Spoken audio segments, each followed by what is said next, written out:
India post GDS में 38,926 post के लिए वैकेंसी आया है। ये जो पोस्ट है जीडीएस यानी कि ग्रामीण डाक सेवक का पोस्ट है। और जैसा कि आप सभी को मालूम होगा कि ये जो पोस्ट है इसमें सिलेक्शन 10th के नंबर के बेसिस पे होता है, यानी कि कोई भी एग्ज़ाम नहीं होगा। 10th क्लास में जितने भी आपके परसेंटेज आए हैं, जितने भी मार्क्स आए हैं, जितने भी सीजीपीए आए हैं, उसी के बेसिस पे आपका सिलेक्शन होगा, यानी कि फाइनल मेरिट बनेगा और आपको नौकरी दी जाएगी। इसमें मेरा भी सिलेक्शन हुआ था। मैंने 2 दिन ट्रेनिंग करने के बाद इसमें रिजाइन कर दिया। एज ए कैंडिडेट जो मेरा सिलेक्शन हुआ था, मैं अपना अनुभव बताऊंगा कि मैंने क्यों छोड़ा, इसका पूरा सिलेक्शन का प्रोसेस क्या होता है, फॉर्म भरने से लेकर के ज्वाइनिंग तक कितने दिन का समय लग जाता है, पूरा सिलेक्शन का प्रोसेस क्या होता है, डॉक्यूमेंट में क्या क्या चाहिए, अभी फॉर्म भरने में डॉक्यूमेंट क्या चाहिए, डॉक्यूमेंट वेरिफिकेशन में डॉक्यूमेंट क्या चाहिए, कट ऑफ कितना जाता है, यानी कि आपको 10th क्लास में आपके कितने नंबर हैं, तब आपका सिलेक्शन हो जाएगा और आप लोगों को नौकरी मिल सकती है। रिजल्ट कितना दिन में आता है, सैलरी क्या होती है, जैसे इसमें यानी कि 4 पोस्ट होते हैं, चारों पोस्ट पे हम लोग बात करेंगे कि आपको मैक्सिमम कितना सैलरी मिल सकता है। बात करेंगे कि ये जॉब है जो किन कैंडिडेट के लिए बेनिफिशियल है, एडवांटेजेस है, यानी कि एडवांटेजियस है, किनको ये जॉब यानी कि करना ही चाहिए। जैसे मैंने जॉब क्यों छोड़ा, मेरे लिए क्यों नहीं अच्छा था, सभी इस पर हम लोग इस वीडियो में डिटेल में बात करेंगे। तो यदि आप लोग इंडिया पोस्ट जीडीएस के लिए फॉर्म अप्लाई करते हैं या आगे आने वाले समय में अप्लाई करेंगे, तो ये वीडियो आपके लिए काफ़ी बेनिफिशियल है। पूरे वीडियो को ध्यान से देखिए। और यदि आप लोग जीडीएस के रिगार्डिंग कोई अदर वीडियो चाहते हैं, जैसे कि आपका इंटीमेशन लेटर कैसा होता है, कितने दिन में आता है, क्या क्या डॉक्यूमेंट लगता है, तो एक जीडीएस के नाम से आपको यानी कि पूरा एक प्लेलिस्ट बना हुआ है, नीचे आपको डिस्क्रिप्शन में मिल जाएगा या ऊपर आपको आई बटन में मिल जाएगा, आप लोग वहाँ से चेक कर सकते हैं। और चैनल पे नए हैं और अभी तक सब्सक्राइब नहीं किया है तो सब्सक्राइब कर लीजिए, ताकि ऐसे ही वीडियोस के नोटिफिकेशंस मिलते रहें। तो चलिए शुरू करते हैं। सबसे पहले कि ये आपका यानी कि फॉर्म का ये देख सकते हैं, ये आपका इस तरह से आप लोग फॉर्म भरे होंगे। ये नया वाला फॉर्म है। जैसे कि पहले क्या होता था, ये जो आपका नया जो नोटिफिकेशन आया है लगभग 38 यानी कि 39,000 पोस्ट के लिए, इससे पहले क्या होता था कि अलग अलग स्टेट का अलग अलग नोटिफिकेशन आता था। जैसे बिहार स्टेट के लिए 2,000 सीट आ गया, उत्तर प्रदेश के लिए 4,000 सीट आ गया, ये एग्जाम्पल है, जैसे सीट आगे पीछे हो सकते हैं। केरला के लिए इतनी सीट आए, मध्य प्रदेश के लिए इतने आए, छत्तीसगढ़ के लिए इतने आए। तो पहले स्टेट वाइज सीट आता था, लेकिन इस बार क्या है कि इस बार जो आपका नया वैकेंसी आया है, इसमें जितने भी स्टेट में यानी कि आपका इंडिया पोस्ट काम कर रही है, सभी को मिलाकर के एक ही वैकेंसी निकाल दिया गया है। यानी कि आप लोग फॉर्म भरिए, आप लोग वहाँ पे चॉइस करेंगे कि हम लोग किस स्टेट में जॉब करना चाहते हैं, उस स्टेट के बेसिस पे वहाँ पे कौन कौन से सीट खाली हैं, उस स्टेट के बेसिस पे आप लोग को अपना वहाँ पे चॉइस और प्रेफरेंस भरेंगे। तो पहले होता था कि आपका अलग अलग स्टेट के लिए अलग अलग फॉर्म आते थे, और इस साल है जो एक ही आ गया है। लेकिन इसमें यह क्राइटेरिया होता है कि आप लोग के 10th क्लास में, जैसे कि हिंदी आप लोगों ने पढ़ा है तो आप लोग हिंदी राज्य में फॉर्म अप्लाई कर सकते हैं। जैसे कि आप लोगों ने उर्दू पढ़ा है तो उर्दू वाले राज्य में, जैसे तेलुगु, मलयालम, अलग अलग स्टेट के लिए अलग अलग आपका लोकल लैंग्वेज होना चाहिए। जैसे कि वेस्ट बंगाल में वही कैंडिडेट फॉर्म अप्लाई करेंगे जिन्होंने बंगाली पढ़ा है 10th क्लास में, लेकिन हिंदी जिन्होंने पढ़ा है, जैसे हिंदी ए या हिंदी बी पढ़ा है जिन्होंने, या हिंदी सब्जेक्ट पढ़ा है जिन्होंने, यानी कि एक सब्जेक्ट रहा है 10th क्लास में, तो वो कौन कौन से स्टेट में अप्लाई कर सकते हैं। जैसे कि वो आप यानी कि कर सकते हैं हिमाचल प्रदेश में, उत्तराखंड में, यानी कि आपका उसके बाद उत्तर प्रदेश में, मध्य प्रदेश में, छत्तीसगढ़ में, बिहार में, झारखंड में, ये आपके हिंदी वाले राज्य हैं जहाँ पे आप लोग अपना फॉर्म अप्लाई कर सकते हैं। तो इस तरह का आप लोग का फॉर्म का मैंने देख सकते हैं, ये आपका है। जैसे आप देख सकते हैं आपका रजिस्ट्रेशन नंबर रहेगा, उसके बाद आपका रजिस्ट्रेशन नंबर की डेट रहेगा, आपका फोटो रहेगा, name, mobile number, email ID, gender, male, category, यानी जो भी आपका कैटेगरी है, SC ST OBC, हम लोग सभी आगे बात करेंगे कि कौन कौन से डॉक्यूमेंट लगेंगे SC ST OBC में। उसके बाद देख सकते हैं वेदर एम्प्लॉयड है, यानी कि जॉब कर रहे हैं या नहीं कर रहे हैं, पूरा आपका यहाँ पे डिटेल रहेगा। जैसे कि आपका प्रेजेंट एड्रेस, परमानेंट एड्रेस, आपका यानी कि कितने क्लास 10th में आपका कौन सा आप लोग का यानी कि किस स्टेट से पास किए हैं, कौन सा बोर्ड था, आप लोग का रिजल्ट में ग्रेड मिला है या परसेंटेज मिला है या सीजीपीए मिला है। जैसे कि यानी कि जितने भी सीजीपीए वाले हैं, जिनका भी जो भी A1 या A2 है, जो भी आप भरेंगे, जितना सीजीपीए वो भरेंगे।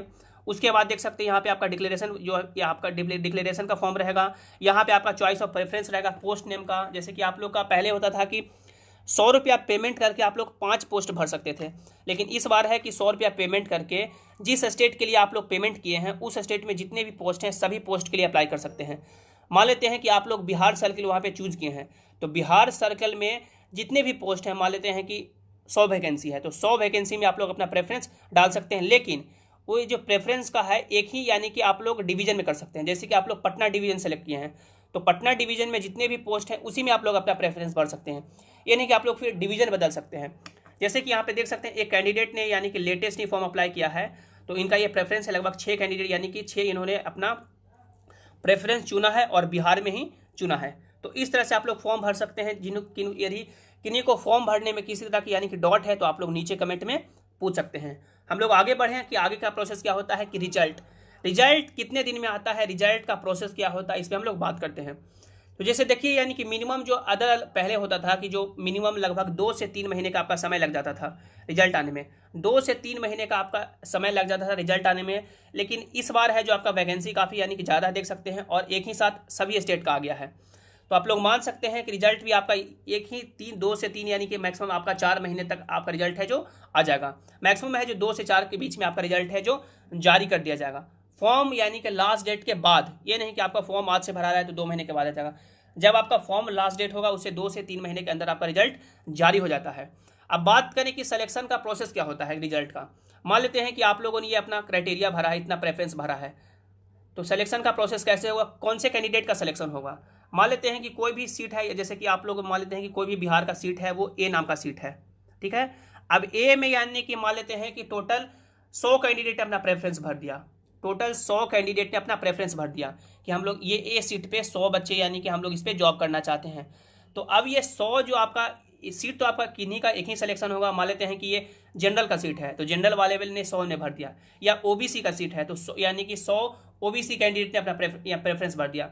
जैसे कि पहले आपका जो नोटिफिकेशन आ गया इसमें तो आप लोग सीट अपना सेलेक्ट करके भरेंगे ही, जो जनरल का सीट है उसमें जनरल भरेंगे, जो ओबीसी का सीट है उसमें ओबीसी भरेंगे। मान लेते हैं कि ये सीट यानी कि पहले से ही जनरल का है एग्जाम्पल से, और 100 जनरल कैंडिडेट ने फॉर्म भर दिया। तो अब सबसे पहले देखा जाएगा कि इन 100 में से सबसे ज़्यादा नंबर किनका है। तो मान लेते हैं कि 100 में से यदि नंबर किन्हीं का सबसे ज़्यादा मिल गया तो उनका सिलेक्शन हो जाएगा। मान लेते हैं कि किन्हीं भी कैंडिडेट का नंबर यानी कि मैच कर गया 95%, तो अब उनका उम्र देखा जाएगा। जो भी ज़्यादा उम्र वाले व्यक्ति होंगे उनका सबसे पहले सिलेक्शन होगा। मान लेते हैं कि उम्र भी मिल गया, उसके बाद देखा जाता है जेंडर, यानी जो फीमेल होंगे उनका पहले सिलेक्शन हो जाएगा। यदि ये तो आपका यानी कि 3 क्राइटेरिया फॉलो होता है। सबसे पहले नंबर देखा जाता है, नंबर यदि मिल गया तो उसके बाद उम्र देखा जाएगा, उम्र मिल गया उसके बाद जेंडर देखा जाता है, यानी कि मेल है या फीमेल है, फीमेल को ज़्यादा प्रेफरेंस दिया जाता है। ये सभी आप लोग नोटिफिकेशन यदि आप लोग पढ़े होंगे तो आप लोग सबसे, उसके बाद हम लोग आपको नोटिफिकेशन भी दिखा देते हैं। जैसे देख सकते हैं ये इसमें दिया जाता है कि सबसे पहले आपका यानी क्लास 10th का नंबर दिया जाएगा, उसके बाद डेट ऑफ बर्थ देखा जाएगा, उसके बाद आपका यानी कि वीमेंस का देखा जाएगा कि कौन से वीमेंस है, जैसे एससी है, एसटी है, ओबीसी है, यानी वीमेंस देखा जाएगा। तो ये पूरा सिलेक्शन का क्राइटेरिया फॉलो होता है, क्योंकि बहुत सारे कैंडिडेट यही बोलते हैं कि मेरा भी 97% था और जिसका सिलेक्शन हुआ है उसका भी 97% था, तो मेरा सिलेक्शन क्यों नहीं हुआ। मे भी उनका ज़्यादा उम्र होगा या उनका यानी कि जेंडर में आप मेल होंगे वो फीमेल होंगे, तो इस तरह से आपका सिलेक्शन होता है। आई होप आपका सिलेक्शन का क्राइटेरिया समझ में आ गया होगा। बात करें कि कट ऑफ कितना जाता है, तो कट ऑफ आप लोग देख सकते हैं प्रीवियस ईयर का कट ऑफ है जो आप लोग देख सकते हैं लगभग, यानी कि सभी जो कट ऑफ है चाहे जनरल का सीट है या ओबीसी का है या एससी का है 90% से तो कन्फर्म जाते ही हैं।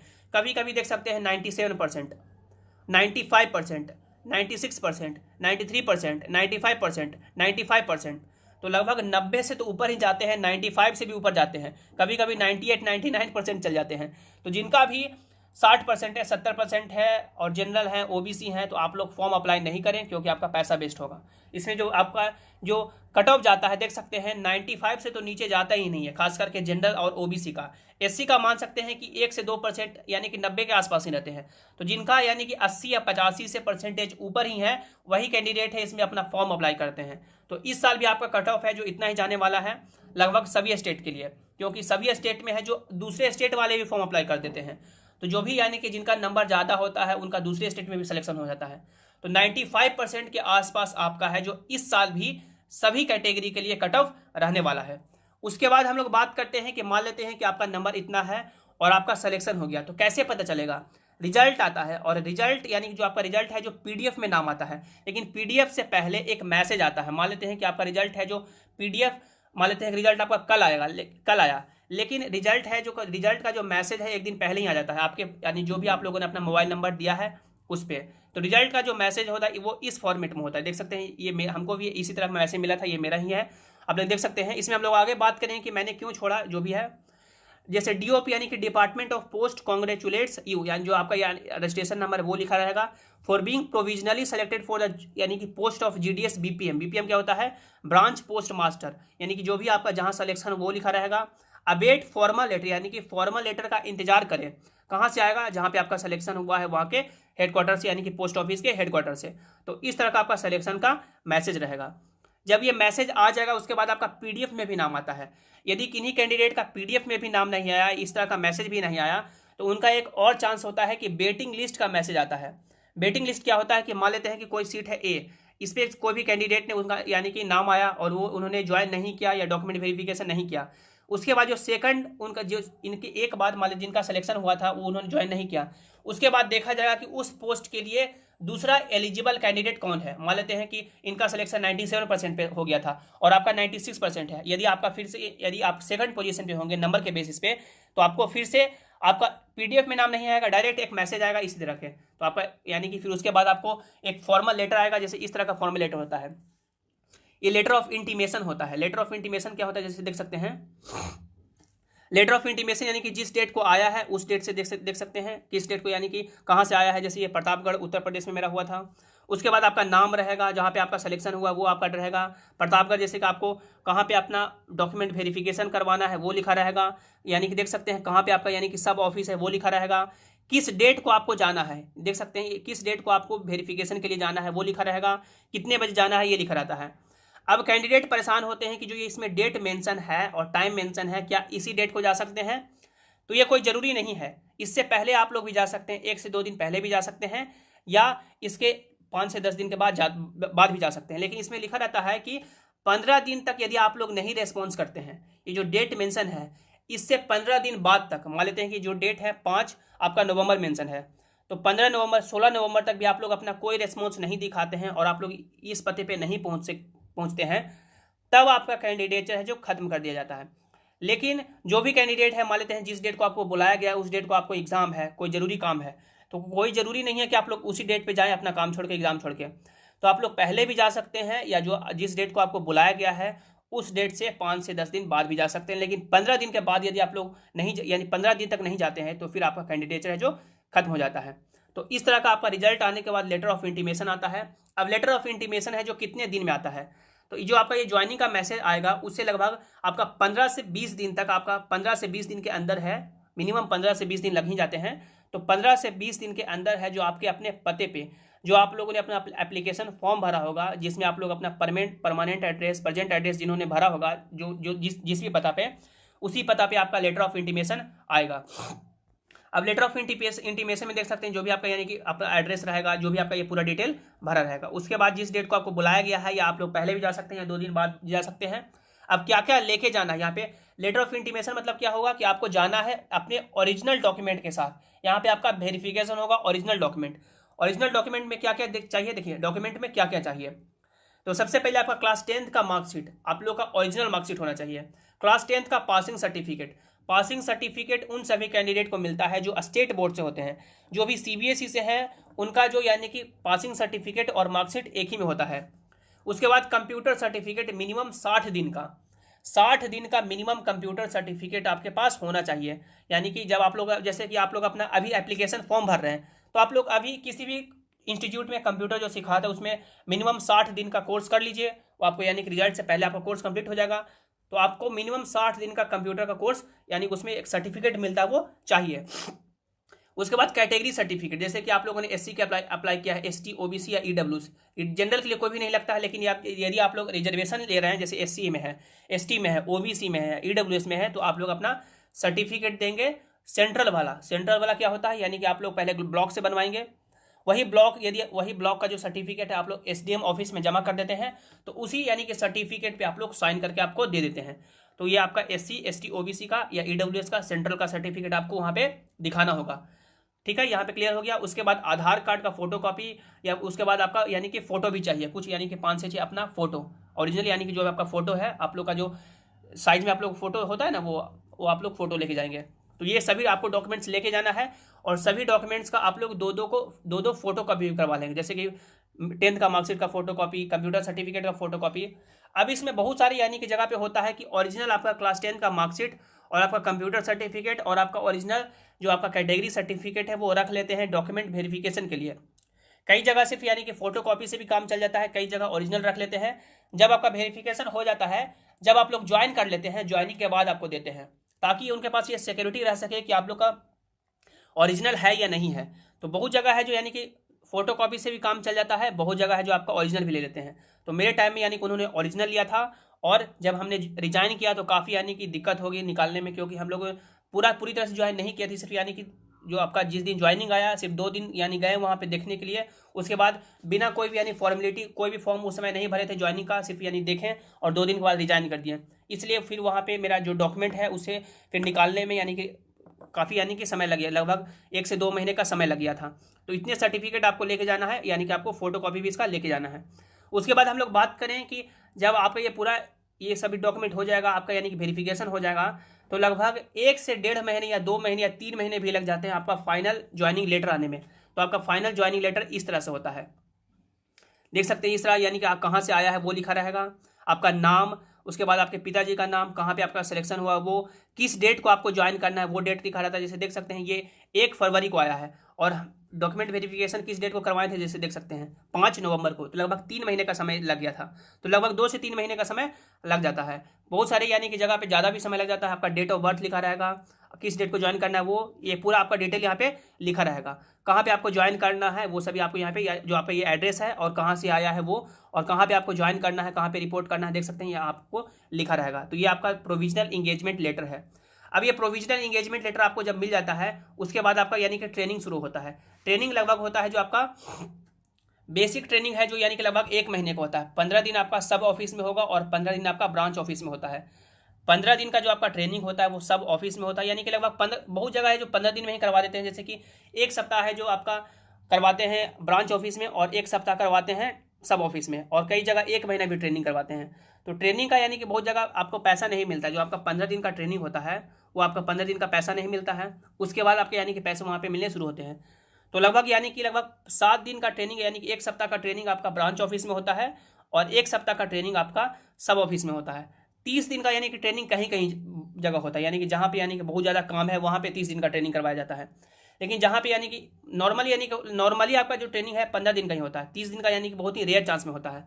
तो 15 दिन का आपका ट्रेनिंग होगा पूरा मिला करके, 7 दिन आपके सब ऑफिस में और 7 दिन आपके ब्रांच ऑफिस में। तो इस ट्रेनिंग के बाद ट्रेनिंग में ही आपको यानी पूरा अपना डॉक्यूमेंट से भी करवा लेना है। जैसे कि आप अपना अकाउंट नंबर देंगे, जो भी आपका है वहाँ पे पूरा एफिडेविट देना पड़ता है कि इसके अलावा मेरा यानी कि अलग स्रोत का साधन है, ये सभी आपको वहाँ पे एफिडेविट देने होते हैं। तो ये पूरा प्रोसेस होता है। उसके बाद सैलरी कितना मिलेगा, क्योंकि सैलरी इसमें मेन ही है। जैसे इसमें यानी कि 4 आपका पोस्ट होता है। बीपीएम क्या होता है, ब्रांच पोस्ट मास्टर।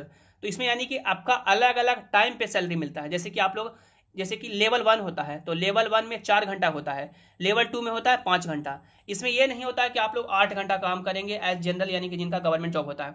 ये गवर्नमेंट जॉब है। अब बहुत सारे कैंडिडेट को डाउट रहता है कि क्या ये गवर्नमेंट जॉब है या नहीं है। ये गवर्नमेंट के अंदर है, मिनिस्ट्री जो आपका यानी कि मिनिस्ट्री ऑफ इंफॉर्मेशन है, उसमें आपका आता है इंडिया पोस्ट। तो इंडिया पोस्ट है जो पूरी तरह से गवर्नमेंट है। लेकिन इसमें आपको, इसमें ये कोई नहीं है कि आप जॉब कर लेंगे तो आपको यानी कि जो आपका रिटायरमेंट पीरियड है 60 साल या 65 साल, उससे पहले कोई नहीं निकाल सकता है। लेकिन इसमें है जो आपका पैसे कम मिलते हैं। जैसे होते हैं कि सभी जॉब में 8 घंटे काम करने पड़ते हैं, उसके बेसिस पे पैसे मिलते हैं। लेकिन इसमें है कि आपको 4 से 5 घंटे काम ही करेंगे, लेकिन उसी के अनुपात पैसे मिलेंगे। जैसे कि 4 से 5 घंटा आप लोग काम कर रहे हैं और आपको पैसा मिल रहा है लगभग 16,000, ठीक है। और कोई 8 घंटा काम कर रहा है, उसको पैसा मिल रहा है 32,000, तो सेम ही हो गया ना। जैसे काम 4 ही घंटा हो गया और उनको पैसा 16,000 मिल रहा है, कोई 8 घंटा काम कर रहा है उसको 32,000 मिल रहा है। तो इसमें यानी कि ऑप्शन रहता है कि आप लोग थोड़ा इसमें समय दे सकते हैं, 4 से 5 घंटा, उसके बाद अलग काम कर सकते हैं, पढ़ाई कर सकते हैं। तो ये बेनिफिट होता है। हम लोग इस पर सैलरी पे पहले बात कर लेते हैं, उसके बाद क्या नुकसान है, क्या फ़ायदे हैं, हमने क्या छोड़ा, क्यों छोड़ा, ये सभी पर हम लोग बात कर लेंगे। इसमें 4 पोस्ट होता है, जैसे BPM level 1, BPM level 2। BPM level 1 में 4 घंटा, बीपीएम लेवल 2 में 5 घंटा। डायरेक्ट हम लोग सैलरी पे आते हैं, जैसे देख सकते हैं एबीपीएम यानी कि यह जो आपका असिस्टेंट ब्रांच पोस्ट मास्टर होता है, इसको यानी कि मेन काम इनका जो होता है वो चिट्ठी लाना होता है, चिट्ठी पहुंचाना होता है जहाँ पे जिस भी पते पे है। तो यानी कि जो मेन ऑफिस या सब ऑफिस ये जाकर के चिट्ठी लाएंगे और जहाँ का एड्रेस है वहाँ ये चिट्ठी पहुँचाएंगे। इनका जो बेसिक सैलरी बनता है वो एबीपीएम लेवल 1 यानी 4 घंटे के लिए वो 10,000 बनता है, और अभी डीए यानी कि डियरेंस अलाउंस बढ़ करके 31% हो गया है। इसका यदि आप लोग 31% निकालेंगे और साइकिल अलाउंस जोड़ेंगे, यानी कि साइकिल यानी कि इनको मिलता है 200-300 रुपये का साइकिल अलाउंस, टोटल इनका लगभग यानी कि 13,500 बन जाता है एबीपीएम लेवल 1 के लिए। जैसे 10,000 यानी कि इनका बेसिक पे हो गया, 31,000 यानी मान लेते हैं कि 31% डीए मिल रहा है तो 3100 हो गया, और 2 से 300 यदि इनका साइकिल अलाउंस भी मिलेगा तो लगभग 13,500 मिलेगा पर मंथ। ठीक है। उसके बाद एबीपीएम लेवल 2 यानी कि assistant branch post master level 2, जिनका यानी कि काम होता है 5 घंटे का, तो इनका जो बेसिक सैलरी बनता है 12,000, 31% डीए और साइकिल अलाउंस जोड़ करके लगभग 16,000 बन जाएगा, आप लोग कैलकुलेट कर सकते हैं।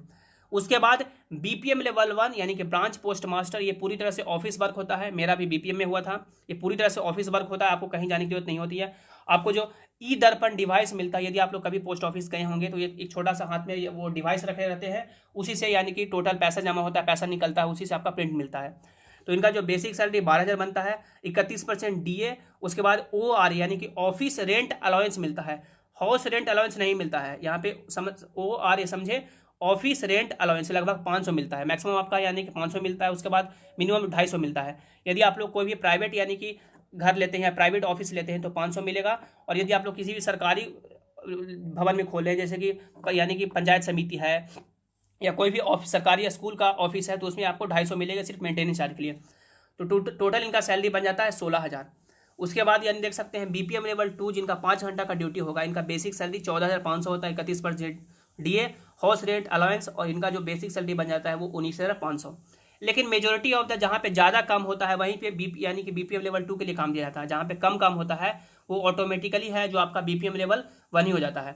और जितने भी अभी वैकेंसी आए हैं सभी बीपीएम लेवल 1 के लिए ही, और ये बीपीएम लेवल 1 के लिए होता है। यदि आप वहाँ पे देखेंगे कि काम का लोड ज़्यादा है तो वहाँ पे आपको बीपीएम या बीपीएम से 1 लेवल से 2 में प्रमोट करते हैं, यानी क्योंकि काम ज़्यादा है। तो ये आपका सैलरी हो गया।